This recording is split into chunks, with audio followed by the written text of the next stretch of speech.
moderated panel sessions here. A couple quick things. Number one, I'm Jason Stewart. I'm the Vice Chairman of the Big Sky Passenger Rail Authority. Sorry, everybody. Okay, can we start getting to our tables here? All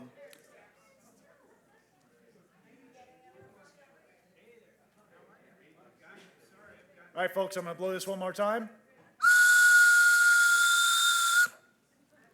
We tried to get a real train whistle here, but didn't quite get that. But all right, everyone, I'm Jason Stewart. I'm the Vice Chairman of the Big Sky Passenger Rail Authority and the Director for Dawson County, Montana. A couple of quick things. If you guys have noticed, this video has been playing in between sessions in case you hadn't seen it before. I hope you got a good look at it. I want to thank singer-songwriter David Simmons and his brother, Academy Award-winning actor J.K. Simmons, for doing that for us. They put that song and video together for us this past year. It's a great little tool that we have in our back pocket. So welcome everybody to our first moderated session of this summit. And it's a session that's, frankly, it's near and dear to my own heart. I live in Glendive, Montana, and we're here to talk, right now, we're going to talk about transportation equity. And if you look across the Northwest, if you pull up that map, especially the rail map of the Northwest, you'll see there's not a lot of transportation equity in the Northwest. I used to live in Washington, D.C. I spent 3.5 years living in D.C. working on Capitol Hill. And, it's amazing when I think about it now that from D.C. to New York City is about 200 miles. About the same distance it is from Glendive to Billings. But guess what? If I wanted to get from D.C. to New York, I could drive, I could fly, I could take a train. Hell, if I had the money and the time and the seamanship, I could even take a boat. But to get from Glendive or anywhere else in eastern Montana to Bozeman, Helena, Missoula, or especially on the eastern side of the state where we have a lot of our business and family connections are actually in Bismarck, Fargo, western Minnesota, the Twin Cities. Guess what? There's only one way I can make that trip, and that is to drive over hundreds and hundreds and hundreds of miles through some of the worst winter weather in the lower 48 states. If there is any part of the country that needs to have better transportation equity, it is the Northwest region. And so that's what we're here to talk about today. And so I'm going to introduce our moderator, Dan Bucks. Dan, as everybody has heard before, is our fundraising chairman. He is actually stepping in for Luis Moscasco, who could not make it here today. And then we have our panelists up here, Jim Matthews, the director of the Rail Passengers Association, Meredith Richards, the new board president of the RPA, John Robert Smith with Transportation for America, and we have Anna here, and Anna joining us remotely. There she is. All right, with that, I'm going to turn it over to Dan, and take it away, Dan. All right. Good afternoon, and hello to all of you, and thank you for being here. Let me indicate first that I believe that we're going to have a video message from the governor of North Dakota, Governor Bergram.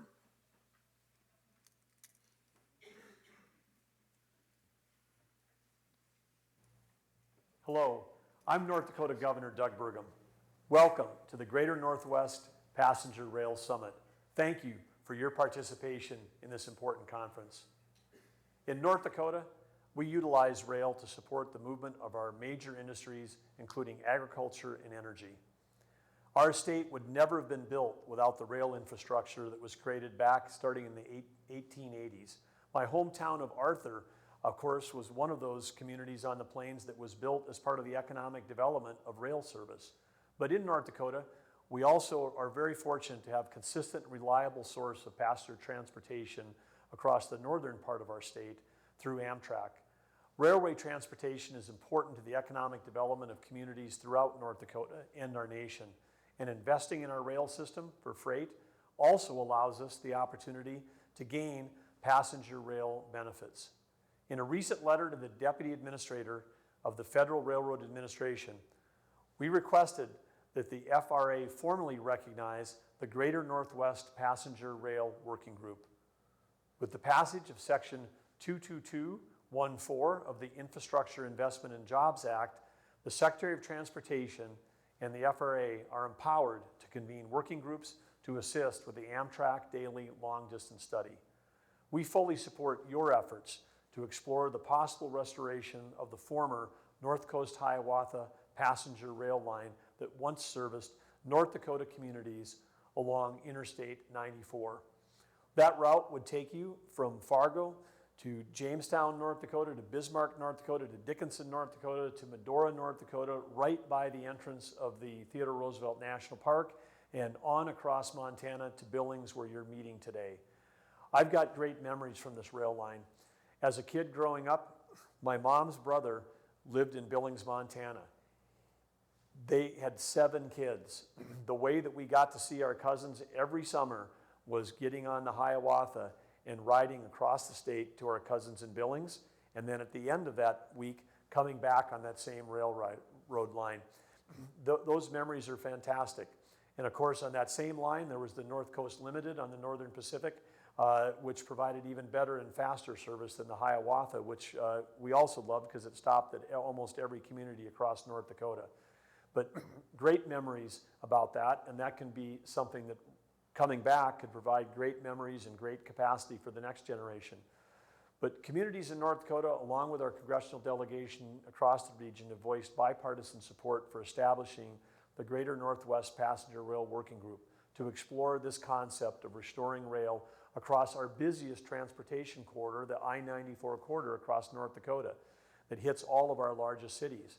In North Dakota, tourism is our 3rd largest industry, and restoring that passenger rail service along I-94 could have significant economic benefit, attracting visitors to North Dakota's most visited attractions, including the historic town of Medora, Theodore Roosevelt National Park, which is the future home of the Theodore Roosevelt Presidential Library and Museum. Let's talk a little history about TR and trains. In 1884, on February 14th, yes, Valentine's Day, Theodore Roosevelt lost his mother and his wife in the same house on the same day, both of them passing away. His newborn daughter, Alice, he gave to his sister, and he embarked for the West. He got on a train and came all the way across the newly built in 1883 bridge across the Missouri River in Bismarck, which still stands today. And then coming on to, at that time, was virtually almost the end of the line, Medora, North Dakota. Here, Theodore Roosevelt transformed himself. He went from a New Yorker who had had a very sickly childhood to the rough and tumble cowboy that went on to lead the Rough Riders up San Juan Hill, win the Medal of Honor, the only president to ever do so. And he developed his whole concept of conservation, which led to the formation of U.S. Fish and Wildlife, National Park Service, and the expansion of the national park system itself. There are 63 national parks in our system. Only one of them is named after an individual, the Theodore Roosevelt National Park. Just across the street from where TR got off the train the very first time in North Dakota will be the Presidential Library in his honor, looking into the Theodore Roosevelt National Park. Citizens across our nation, as we approach July 4th, 2026, the 250th anniversary of our nation, should have the opportunity to arrive at that location in the same way that TR did and embark and get off in the historic city of Medora. And we know that the development of Western Rail passenger service was closely tied, both in the United States and Canada, to national park systems. Of course, I've also had the opportunity, as many North Dakotans, to ride on Amtrak and get off right in Glacier National Park. So again, the incredible heritage of our country captured through our Western national parks, they're tied to the railroad system, they're tied to economic development. Again, the state of North Dakota would not have ever even really been settled or developed as it was without the advent of the railroad. We're so appreciative and so grateful of your work in this working group. We want to thank you for your passion and your dedication to the restoration, the expansion, and the enhancement of passenger rail service across the Greater Northwest. Enjoy the rest of your conference. Thanks for your work. We look forward to hosting you. Please join us July 4th, 2026, when the Theodore Roosevelt Presidential Library, and when you come by train. Thank you.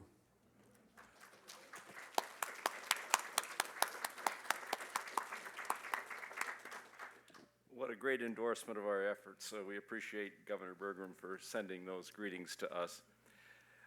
Why are we discussing transportation equity?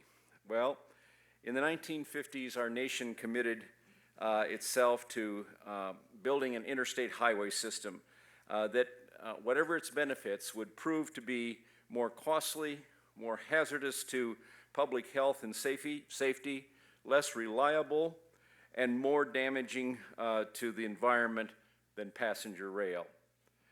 It also, the highway system also devastated the economies of many smaller rural communities and isolated tribal nations, seniors, minority communities, and anyone with mobility challenges or non-drivers.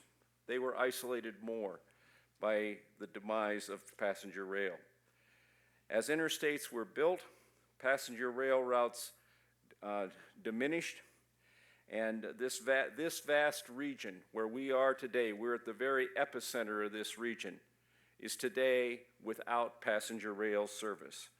This region is 800 miles north and south from Great Falls to Denver, and 2,000 miles east and west from the Great Lakes to the Pacific Ocean. Completely devoid, except for the Empire Builder, of passenger service. And south of there, there is nothing until the Zephyr. So, the question before us today that we ask the panelists to address in general, is it equitable to the people and diverse communities of this region to be left without federally supported rail services that are funded and enjoyed by the people in the rest of the nation? And how can restoring and expanding passenger rail in this region make transportation more equitable, not just within this region, but through broader connectivity for the people of the nation overall?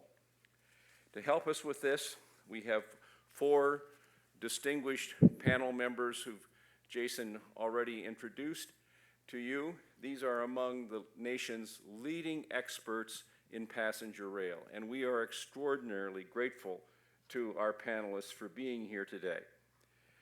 We will begin with a presentation by John Robert Smith, the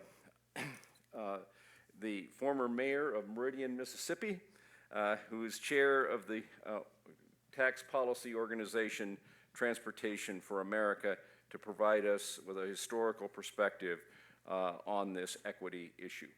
John Robert. Thank you, and I want to thank all of you for the opportunity to be here.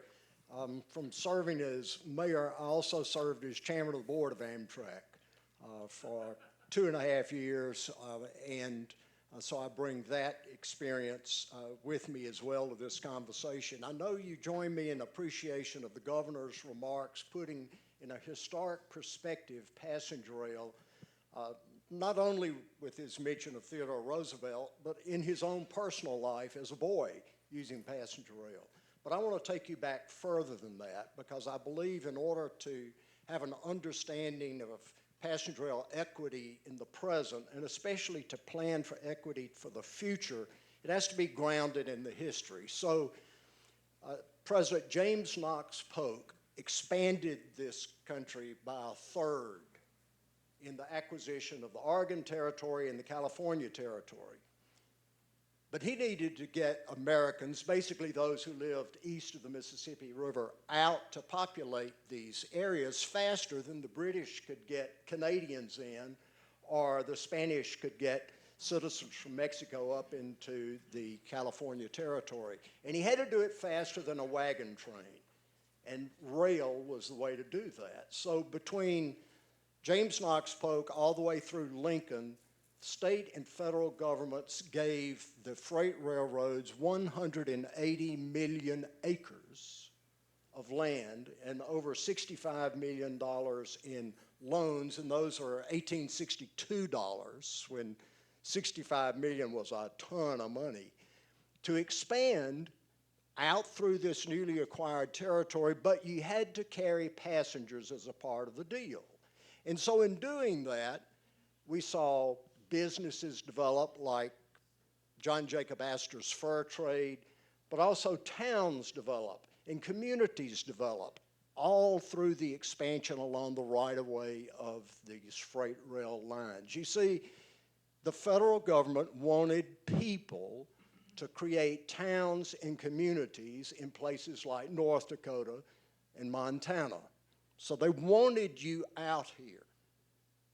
They must now connect you to the rest of your community, to the rest of this country and its opportunities.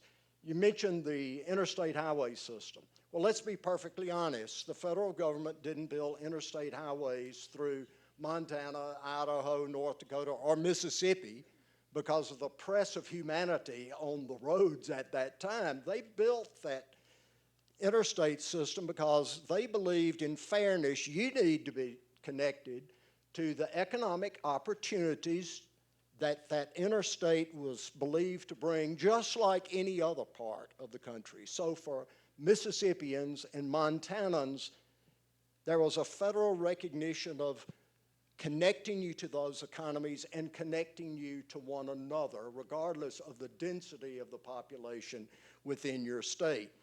I want to talk about regional equity. When the freights begged to get out of passenger rail service, which they had committed to get all of this land and money, Congress said, yes, you can do that, but you must allow this new entity we're creating to have access to your right-of-way. And that new entity became known ultimately as Amtrak. But Amtrak was designed to save the long-distance network.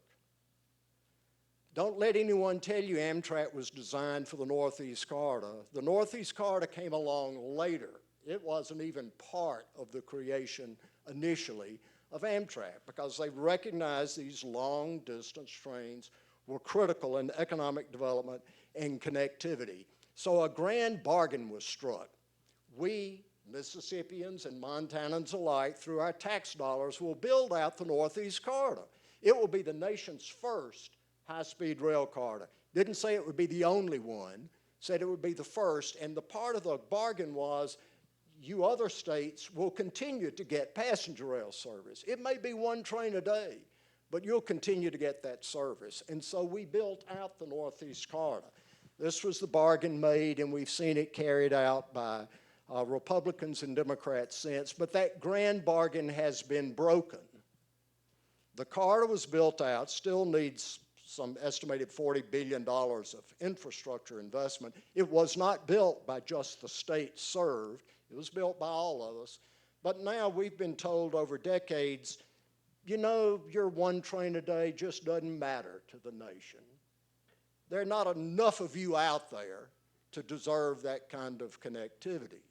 And we have fought for decades to sustain that national system and connectivity.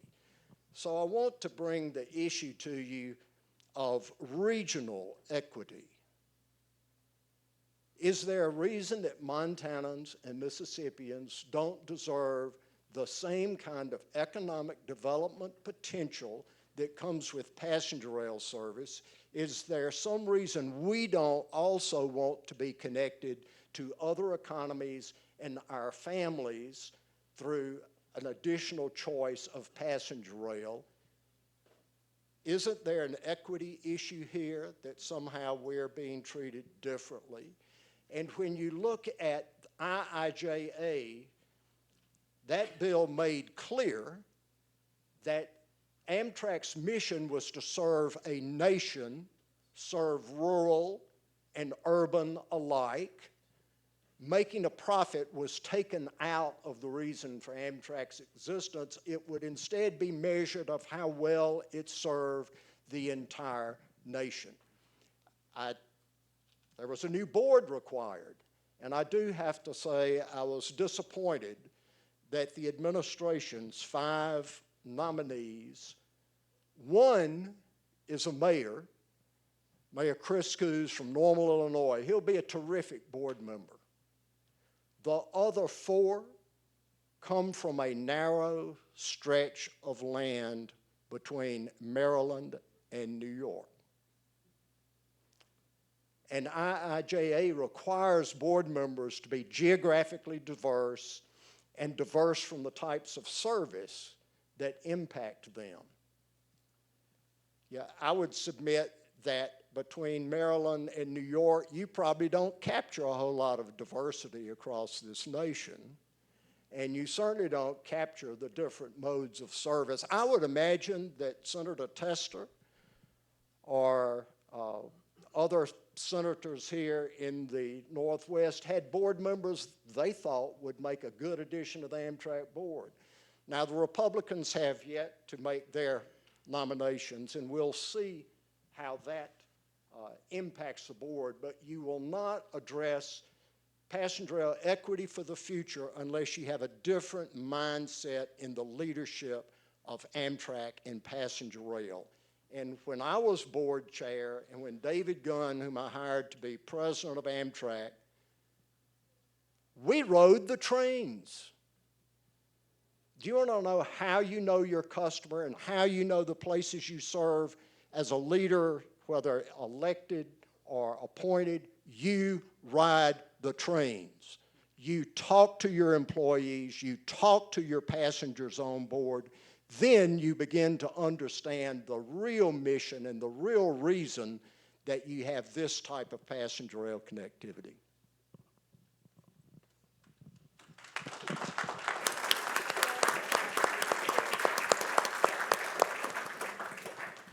Thank you, John Robert, for getting us started on this topic in a great way. We will turn now to Anna Zevarts, the Director of Disability Mobility of the Disability Mobility Initiative Program of Disability Rights of Washington. Anna, we welcome you to the summit. Oh, we have a technical difficulty here, Anna. Just a second.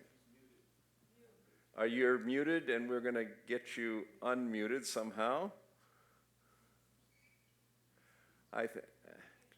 Would you try again, Anna? Can you hear me now? Yes. Great, thank Ooh, you. okay, and I can hear an echo. But that's all right. I'm going to go ahead and go for it. So I'm joining you here from Seattle. I wish I could be there in Montana with you all. I have very fond memories of riding the Amtrak overnight train from Seattle over to Whitefish to visit my cousins growing up. And yeah, it's a lovely time of year to be there right now. So Disability Mobility Initiative is a program at Disability Rights Washington that organizes non-drivers. We know that non-drivers are at least a quarter of our population, and it's not just in big cities.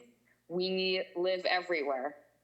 There's people like me who are non-drivers because of our disabilities. I'm low vision, but there's also folks who are aging out of driving, people who are too young to drive or don't yet have a driver's license. Low-income folks that can't afford a car, can't afford to maintain it, can't afford gas for long trips. Immigrants, and other folks who are undocumented or don't have a driver's license for other reasons. And all of us together need to get places. And we need to get places not just within our immediate communities, but also, to other communities nearby. And right now, unfortunately, in Washington State, it's a real challenge to get from community to community across different transit districts. And often when there is no light rail or rail, it can be really challenging to get to more rural parts of our state and small communities. I know some of the folks that we've talked to in our organizing work, folks like Cody Shane, who lives up in Chewelah, Washington, which is a little north of Spokane, dreams of a day when he could get more easily to the west side, where he could get to Olympia and be more active in advocacy work. But right now, it's just not possible as a non-driver. It's a multi-day journey with our current transit and train routes. A lot of folks would like to be able to get more easily to Spokane, and that overnight 2 a.m. arrival and departure time, that just makes it almost impossible to take the train. And I know it doesn't have to be this way. Coming from the East Coast, while I grew up here in Washington, I spent close to 15 years in New York City, and I actually had, I was a frequent user of the Amtrak. I think I had the gold or whatever status for a while there because I was traveling up and down the Eastern Seaboard so much, and it was pretty nice. The first class on the Acela cars was something. And we could have that kind of network out here in the West, and yet we choose not to. And so for the folks that we represent, we would like to see more investment so that we can also get around, so we can see our families, so that we can participate in our communities, so that we can have jobs that we dream of. And so I encourage you all to keep on working, keep on fighting, and make sure that those of us who can't drive really do have the same mobility rights as everyone else. Thanks.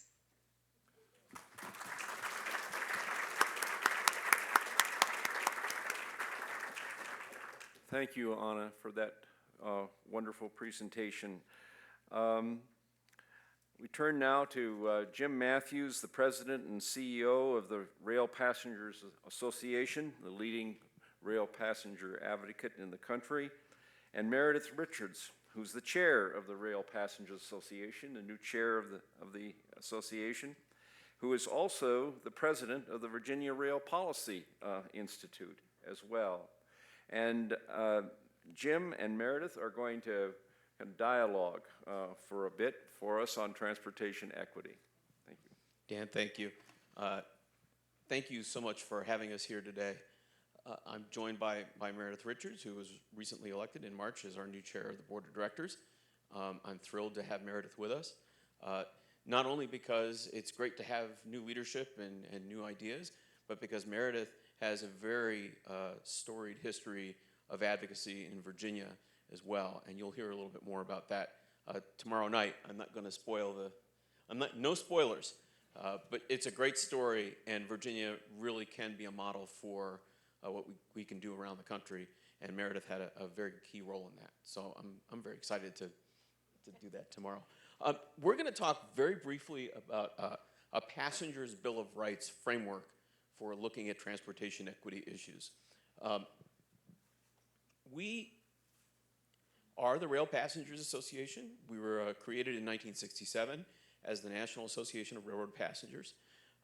We were formed to begin to address some of the issues that John Robert talked about earlier, that we needed to kind of strike this grand bargain so that we would have a long-distance network. And that was really pivotal to the creation of our organization. And our organization, in turn, played a very big role in the creation of Amtrak, eventually in 1971.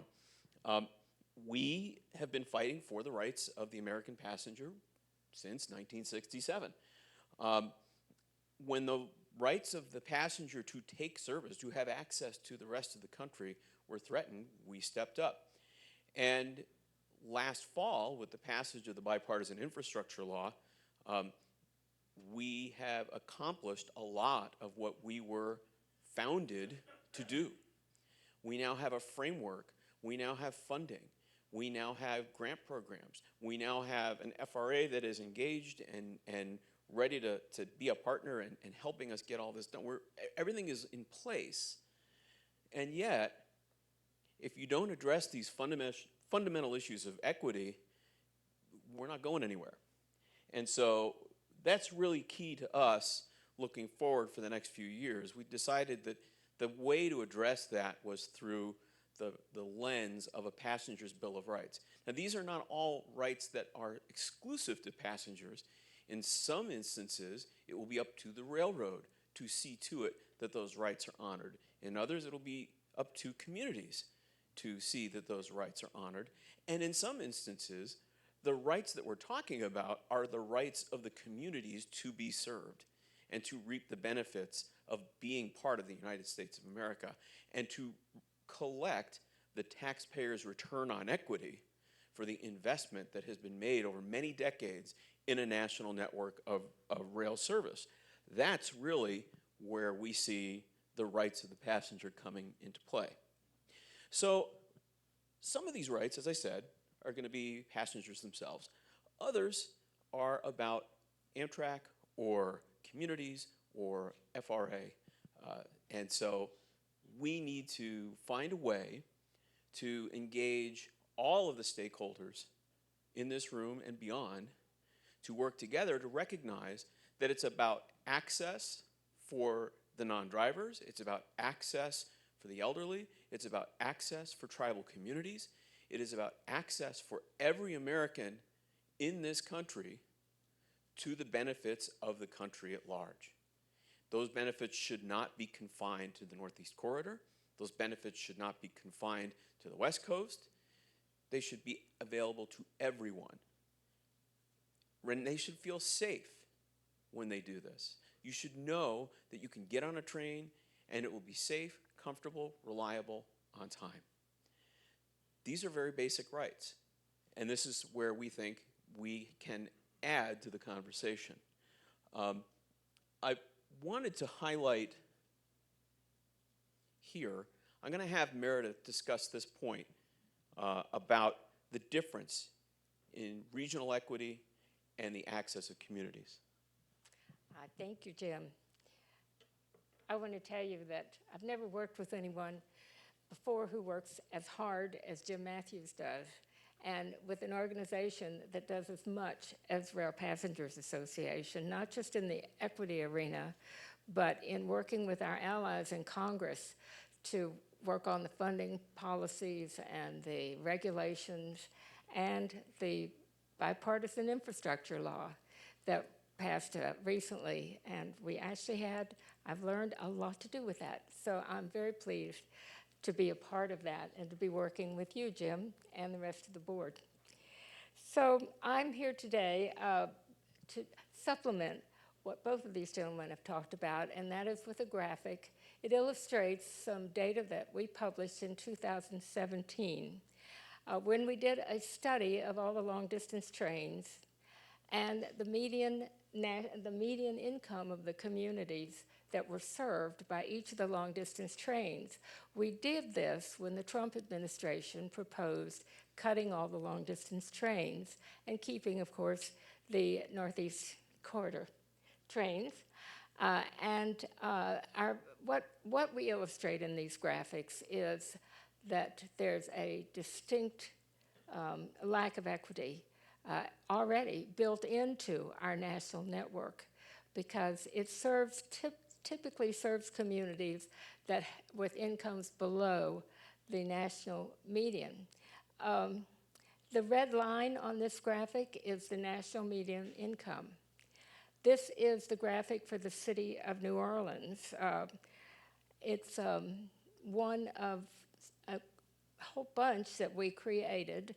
If the Trump administration proposal had gone through, 23 of our states in America would have been without any rail service. Each vertical bar is one of the stations on the city of New Orleans route. The ones on the left that are in gray are ones that would have lost all rail service under this proposal. The ones on the right in green would have retained some rail service, but not with their long-distance train, the city of New Orleans. And you can see that only 2 out of 19 stations actually enjoy an income level that's anywhere near the American median. On the other hand, here's our analysis of the Acela line in the Northeast Corridor,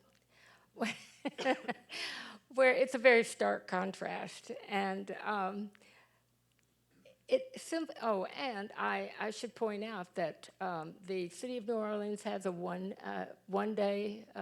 has daily round trip service, and the Acela has 10 round trips a day.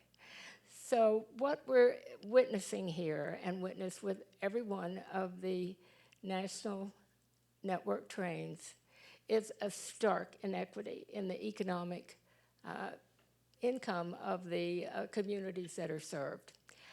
When we were building our coalition on the US 29 corridor in Virginia, one of the things we quickly learned is that our best allies for building new rail service and for appealing to our state government for more funding for rail service were the rural communities. So if you are an advocate in your state, do not neglect your rural stations. They want their economic benefits from it. They're often trying to revitalize their economies and revitalize their downtowns. And you'll find that they often also have very powerful legislators representing them. People with a lot of seniority in many cases. And I think we do not want to focus on our metropolitan centers necessarily. They're wonderful population centers that are great allies too. But we cannot neglect our rural stations.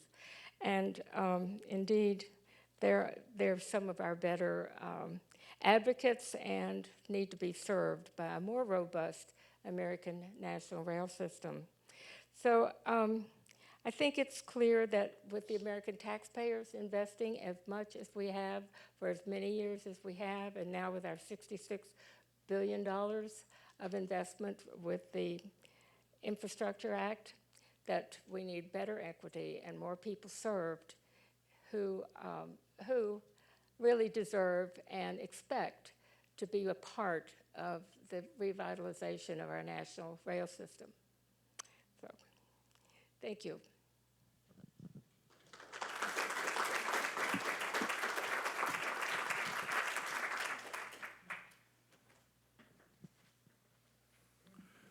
Okay, if there are no more remarks right now, those are fantastic. Isn't this a wonderful panel? I said we had some of the leading experts in the country here and speaking eloquently to the issue of transportation equity.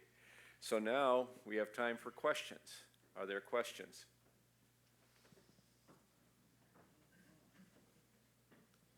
Stunned silence.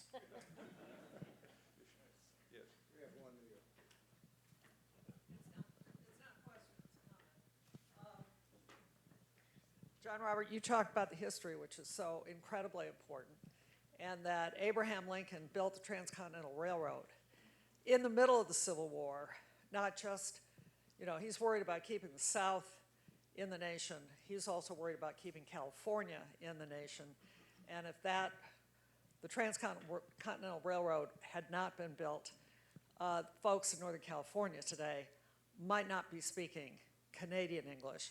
They might be speaking Russian. Thank you. Are there other questions? So I'll tell another little story about old-time equity and ask a question around it.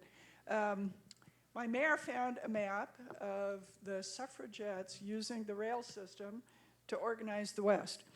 The West, many of you may know, already had suffrage for women sooner than many of the eastern states. And they wanted to get out west and make sure that those states supported national suffrage.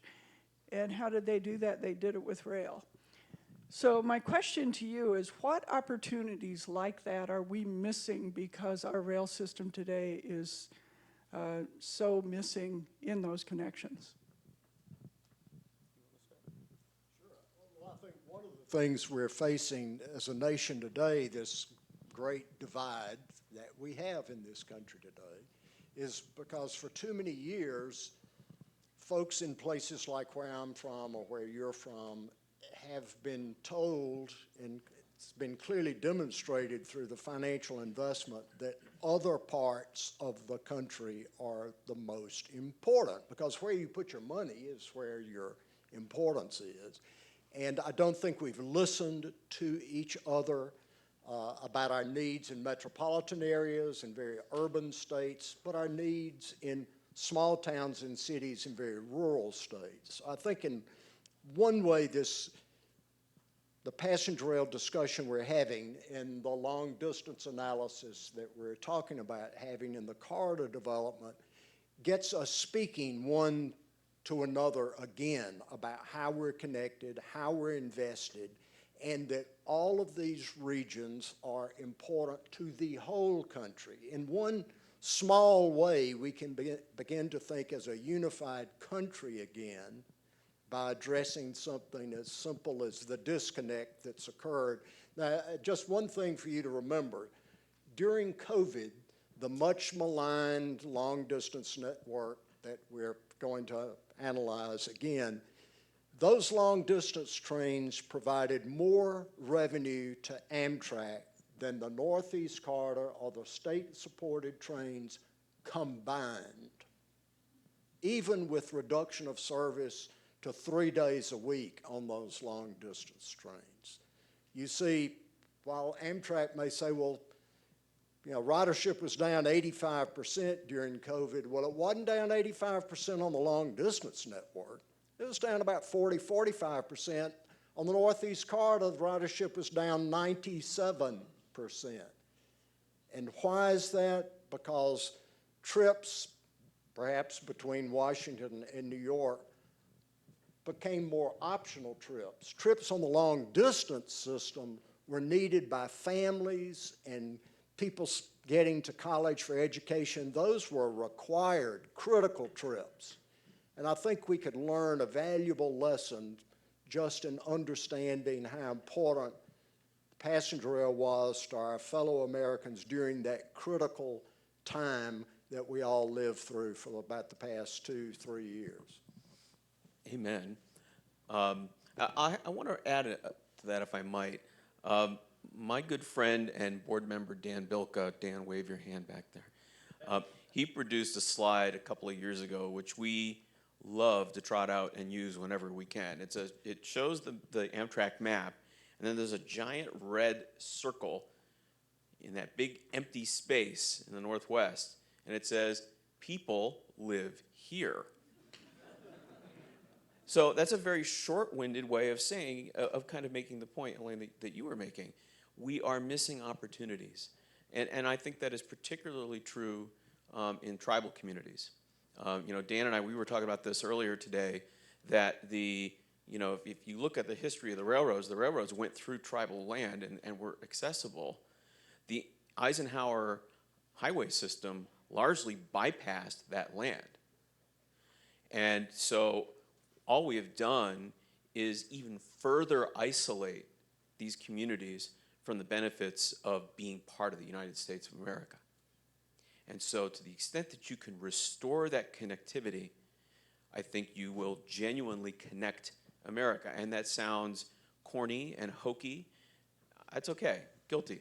I'll take it. Because these people deserve access to the benefits of being part of the United States of America. And those benefits should be shared by everyone.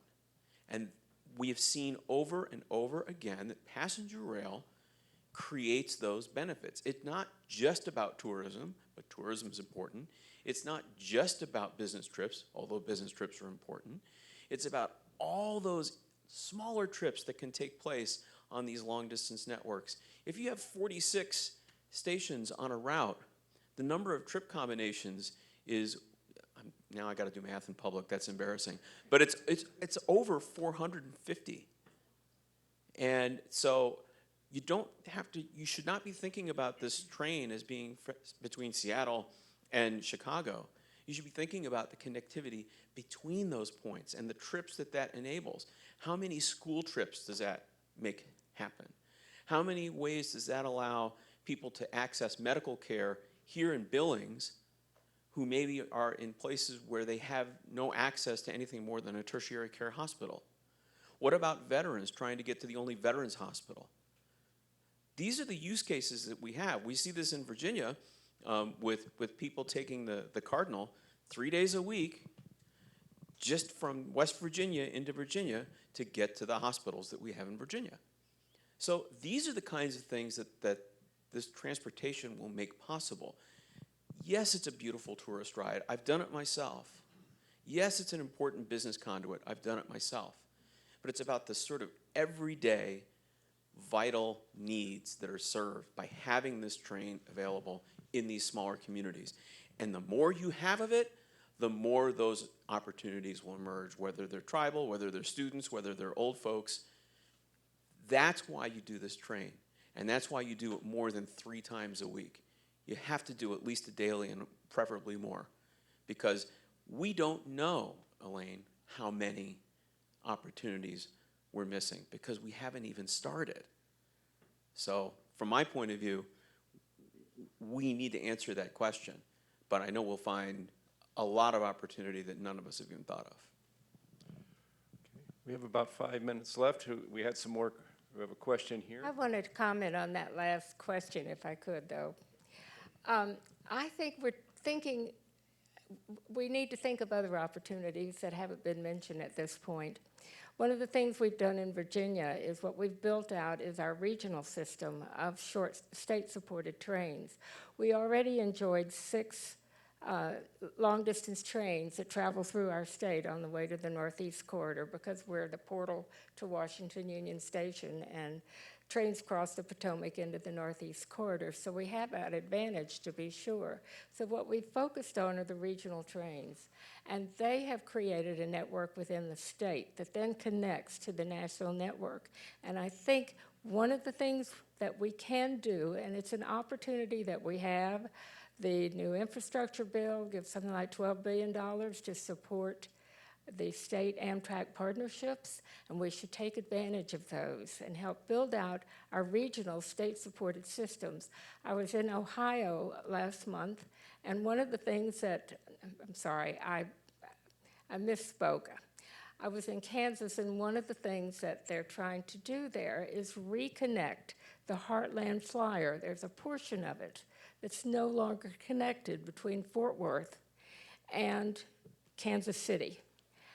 They are working on a regional system that would reconnect and then could connect with the Southwest Chief and go all the way to Los Angeles on one hand and to Chicago on the other. And so that's an opportunity for the states of Texas and Oklahoma and Kansas to get together and rebuild that lost, I think it's 200-mile route between Fort Worth and Kansas City. That can then become part of a network. And I think we really need to work more on building out all those little areas, those little non-mainline routes within your own state that can connect smaller communities and even some of the larger cities with the national network. And actually, the state-supported regional trains were where most of the growth in ridership was taking place in the Amtrak system during pre-COVID up to 2019. That's where people are getting on trains and connecting with the national network. So I would recommend that you all work within your states to work on state-supported services as well. Okay, we've got one question here, and then just one more question. One more question. Go for it. Is this on? Is this on? Yep. Anyway, it was a follow-up to the equity that you so eloquently spoke about. I'm super practical. People that know me, my name's Laura Shabe. I work on a lot of grant applications and benefit cost analysis and business cases for high-speed rail, things like that. And again, this is almost I'm positing a larger question, is can we start to think about how to capture these benefits better, right? When I do a business case analysis for a federal grant, there isn't a different value towards, there isn't a different value given towards trips that people have to make versus business trips. In fact, business trip has a higher fare, suddenly that's a better thing. So it's kind of built into the business case analysis model. So can we start to advocate? Because again, I believe in just, the network effects, and John Roberts and I talked about this. How can we really grasp this? The system, the economic analysis, and I'll be talking later today about the very same thing, so I'm kind of teeing this up so you guys can think about it when I get up there. How can we make a better benefits case for network connections that benefit everyone? Because right now it's not there. So I'd love to hear you quick, because I know we're almost out of time, but thank you. About a minute and a half. Sure. Okay, so very quickly, restoring service from New Orleans to Mobile along the Gulf. We made the case, and you've got Senator Wicker, who was principally your champion in the Senate for passenger rail, and we have such a robust IIJA passenger rail title in large measure because of his work, and also Chairman DeFazio on the House side. But New Orleans to Mobile, we hired the Trent Lott Institute at the University of Southern Mississippi. You can't call that a liberal think tank.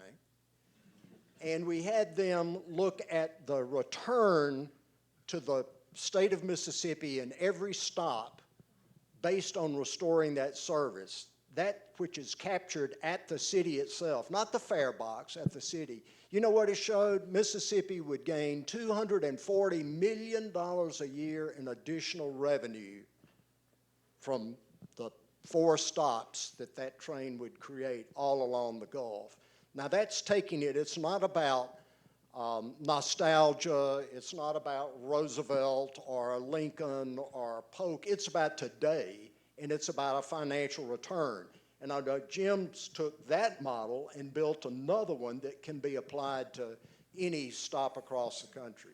We did. I was super impressed with that work, and we went back to the Trent Lott Center, and we worked with the principal investigator there, Dr. Zhang, and we had her help us build out that model to more broadly examine long-distance train service and look at how we can measure exactly those benefits. And we found benefits around tax revenues for tribal, county, state, federal. We found benefits in tourism. We found induced effects where the fact that you go to a place means that the restaurants there employ people, and those people in turn live there and pay their rent there or pay their mortgages there, and therefore they do their grocery shopping there. And so the money, it travels through the economy, and you can look at those second and third and fourth order effects, and you can trace the velocity of that money through an economy. And so we've done that. We've done that for a large number of the Amtrak routes, and we've done it for the North Coast Hiawatha when we published that last year. So the real issue that we seem to have now, and I know we're out of time, and poor Lyle, I've picked on him about this a few months ago. We need to get somebody at OMB to recognize that the regulatory structure does not allow us to use that number. And that's where we're stuck, because we can demonstrate fairly convincingly that that benefit is there. But right now, the way the rules are written, it's how much do I spend on rolling stock and right-of-way and ballast and signals and all that stuff, and how much do I collect in fares, and what's the delta? And that's an extraordinarily narrow view of the value of the service. And I'm going to close with this because I say it all the time. Amtrak trains are wildly profitable, just not to Amtrak. The profit goes to the communities served and not to Amtrak. And that is why the bipartisan infrastructure law helped to codify and explain that Amtrak's purpose is not to make a profit, but to serve the communities and the taxpayers who have supported Amtrak over these years. So, and we are out of time. Okay. Thank you.